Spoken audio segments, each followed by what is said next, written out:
Good afternoon to everyone. It's a great pleasure to be here in Madrid together with all of you, and I actually would like to start by congratulating Pina and the work that has been done for the past 5 years here in getting this network on the go. Actually, we turn to you as Europeans also for your leadership as an example of how we can advance the same political discussion in our countries.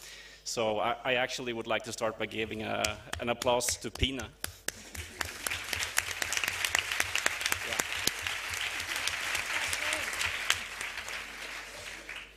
So yes, I'm one of the men. I don't know how many we are in history, but I have benefited from being able to have actually parental leave for 9 months.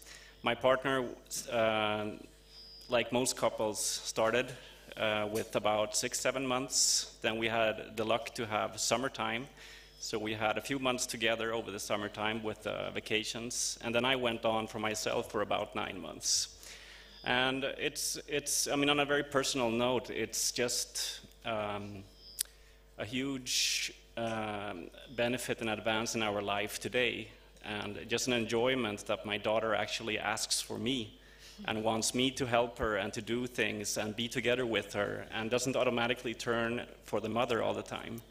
You know, I'm not isolated in my home. I'm a part of my home. I'm a part of my relationships at home. And I think going on that note, we can just see so many benefits that stem out from that social environment.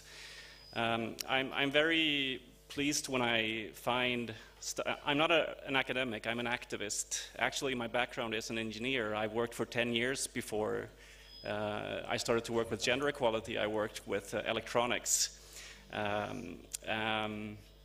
It's just such a nice thing for me to see when I read research about this, that if we look at the general case, we can see so many benefits from, first of all, increased parental leave, but also when we can find systems where we can add resources to children, because this is what it's about. It's adding resources to children. It's not, you know, I think we should bear in mind, it's not necessarily that we need a father and a mother, a man and a woman around the child. We need more adult resources around the child. But in most cases, it will be a man and a woman. And we're seeing that this adding of resources around children helps children a lot, but it helps actually also women and men, sometimes in different ways. And I'll come back to that later on. I really liked Ingolfur's presentation showing the change. Did you notice that curve? I mean, it describes something that we want, right? Something we're after. But I think in that change, what we're seeing actually is change among women and change among men in attitudes, relations, and in what we do and what we value in life. So, as you heard, I represent an alliance called Men Engage, and we're actually working with the idea of changing traditional masculinities with the direction that we want gender equality. And Ingolfur's curve actually showed part of that change. Men can change, and this is something that we need to bring up. Masculinity is flexible. It's something that can change and be altered. And we have so much evidence today that men can do care work. Sometimes, you know, we'll run into these notions of gender that it has to be a woman. It's so tied to our ideas of femininity and womanhood that we kind of think that men can't do it. But yes, men can do it. We have so many stories, so much evidence, and I'm a living example. I've changed diapers, taken care of the home, taken care of a baby that needs support because it's been crying. I've done everything. And my baby girl, who's now 7 years old, seems to be just fine, right? So, if we look at the Swedish system, then you already heard Gertrud talk a little bit about that we actually have 480 days now. 2 months are reserved for one parent, and note that we're saying parent. We're not saying it's reserved for the father. but in practice, just like Ingolfur's figures showed, it becomes 2 father months, and that's how it's referred to very often.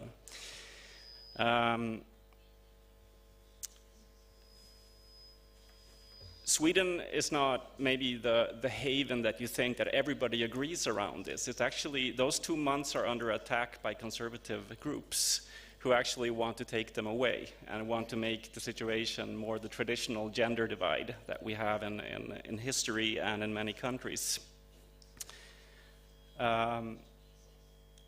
So if we look at the Swedish figures, about 22% of those days are being used by men, the total number of days, the total number of parental leave. And we also see this change, this increase that we've had in the last maybe 20 years. It's been quite slow, but we can see certainly a connection that when we introduce non-transferable months or days, that changes things. Policy is not the only solution, but it's a very important solution. Without policy change, it's too slow. About 20% of the fathers in Sweden don't take out a single day, but 80% then take at least 1 or more days. And we can add that in the Swedish system, we have 10 days for the father when the child has been born. So we can actually the couple can be at home together for the first period of time, and discussions are now to extend that to 20 or maybe even 30 days. Because young couples today are demanding, they want to be together and work together with the care job when the child is born. So just a comment to the discussion we had earlier here about the 6 weeks recuperation for, the 6 weeks that were intended for as a public health or a health issue for women. I think my thinking immediately becomes this, that this is again implying that all women are uniform, that all women have the same health problems, but we know that women are not uniform.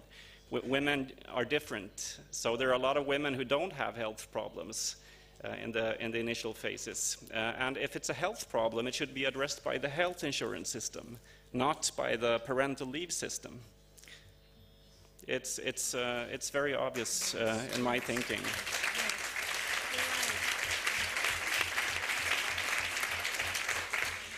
So, using my time economically here, I'll just move on and think a little bit about why are not men in Sweden using the chances to use their parental leave that they can use in larger degrees, right? Well, I think we see of course, what's been said here before. It's the gender divide in society where we divide between production and reproduction, and where men are expected to be in the production part of society and women are expected to be in the reproduction side of society. And of course we see this is all like a consequence of the devaluation of care work, the devaluation of reproduction work. And I think changing this is necessary for sustainable societies. We need to demand more space and more value for care work. It's a crazy idea that we're not valuing care work more than we do. And I think it's one of the core ideas of the gender unequal society that care work is devalued all the time. We need to increase the value.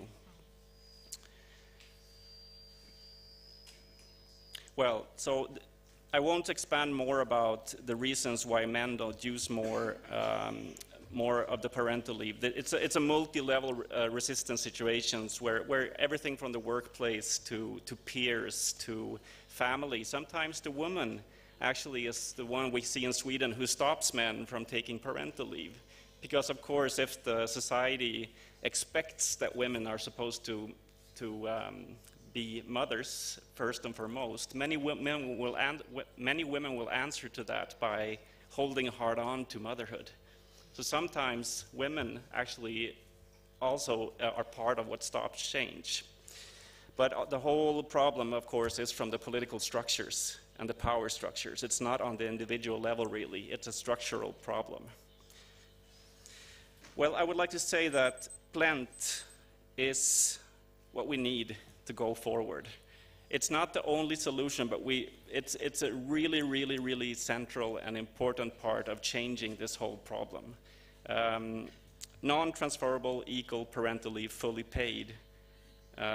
If we can get that policy into place, it will change so many things in other areas of society, and both men and women and children need it. Everybody needs it, so we just need to get that message out and explain how it works. Thank you so much.